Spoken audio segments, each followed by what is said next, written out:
This is Brittany Slays from Unleash the Archers. This is Sean Peck from Cage and Death Dealer. This is Jason Kaiser, vocalist of Origin. Hey, this is Cam Pipes from 3 Inches of Blood. Hi, this is Diana van Giersbergen from Xandria, and you're listening to the Great Metal Debate podcast.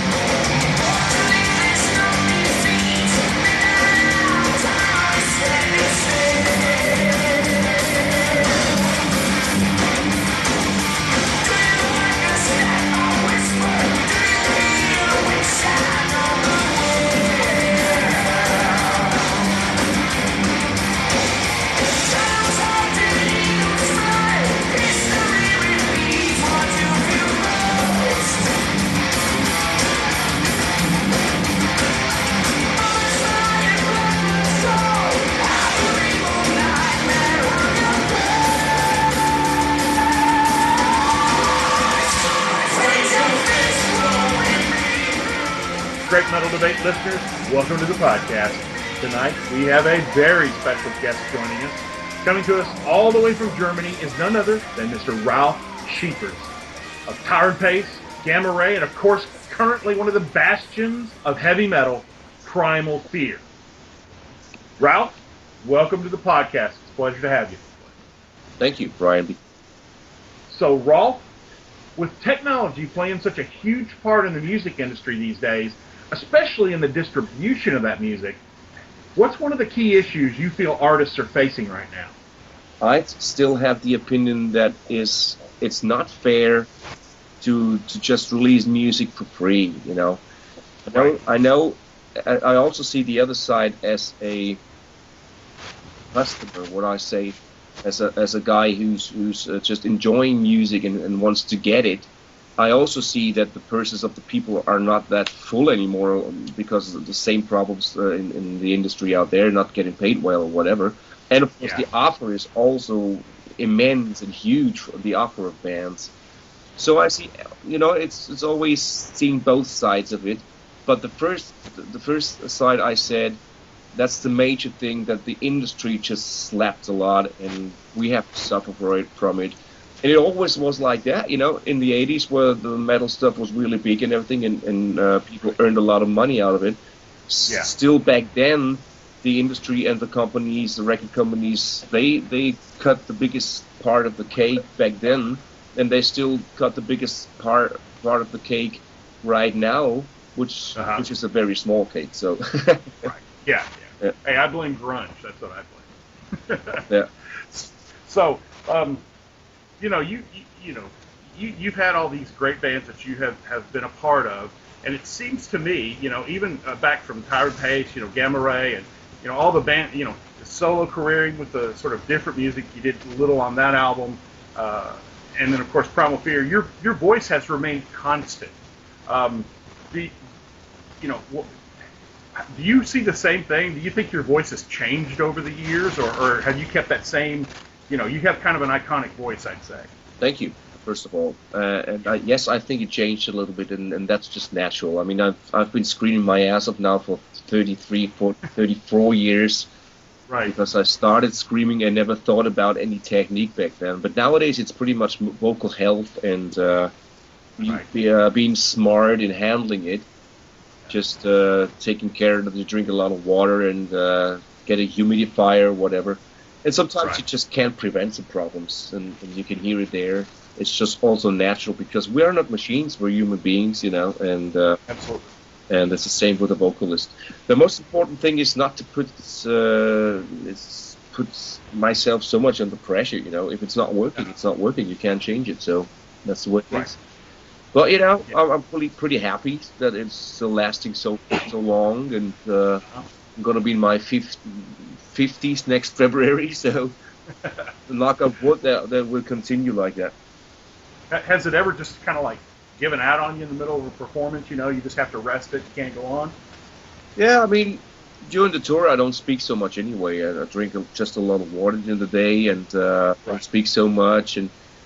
And yes, I had shows where, of course, the high notes didn't work anymore, so you just pick the octave lower or whatever. And sometimes another technique also helps, not pushing so much.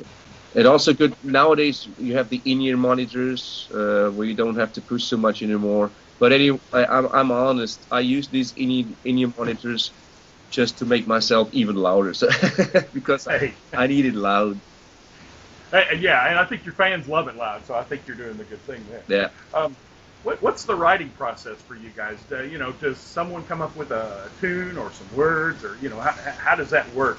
It's pretty much give and take. So everybody is invited to have ideas, and over the years now, Matt and Magnus really are a great writing team, and they send in their playback stuff for me to say.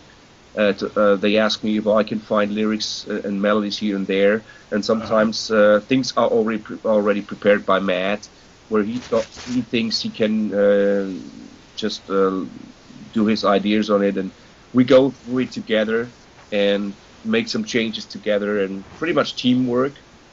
Swap them back and forth into the internet. Okay.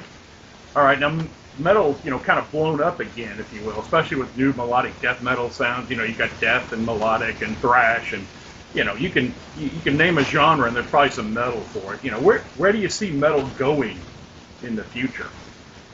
Well, it's a good question. If I would be somehow like a prophet, but The king for a day. yeah, exactly. So the only thing I can say, it would always be there. It would never die. So that's the most important thing for me, and it will be that way. I mean, we've been through all of it.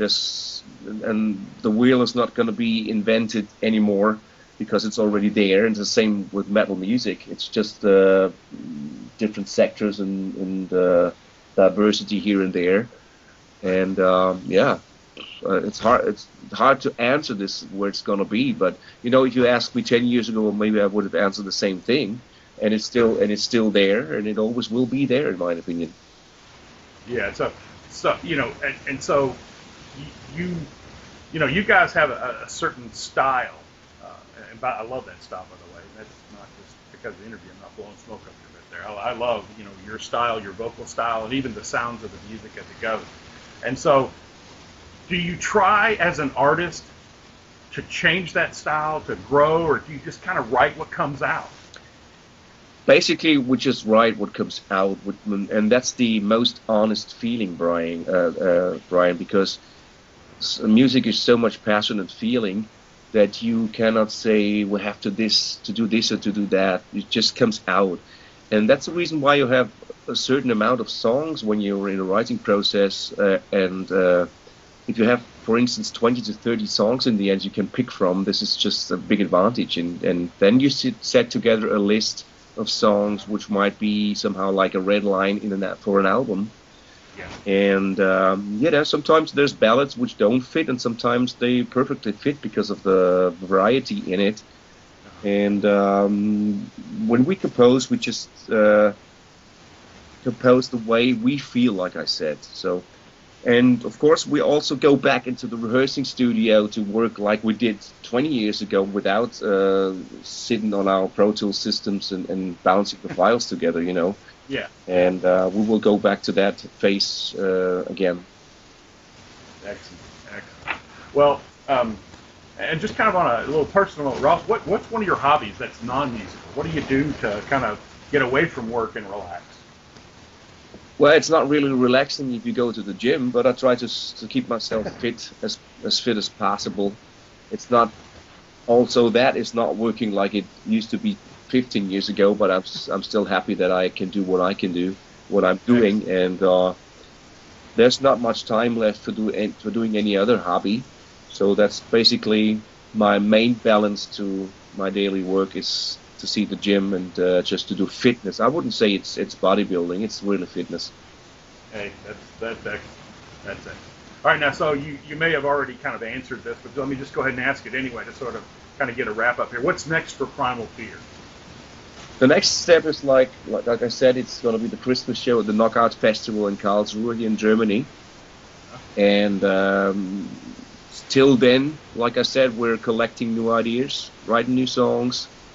And in January, there's going to be the 70,000 Tons of Metal cruise, which we all look forward. It's going to be the first time for us.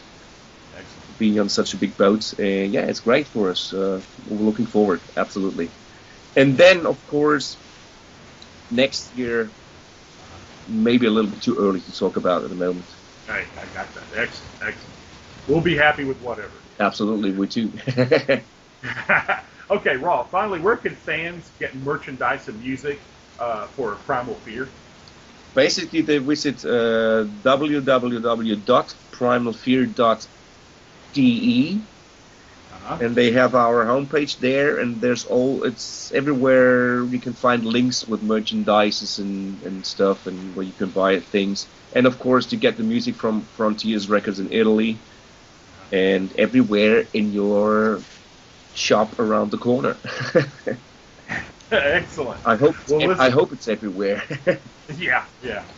Well, listen, you guys put out a great album and had a great tour. Ralf Scheepers, I want to thank you. I want to thank you for putting out the great music of Primal Fear, and thank you for joining us on the Great Metal Debate podcast. I appreciate And it. thanks to our listeners. Tune in next time to our next podcast when we have this huge debate and fight about metal music.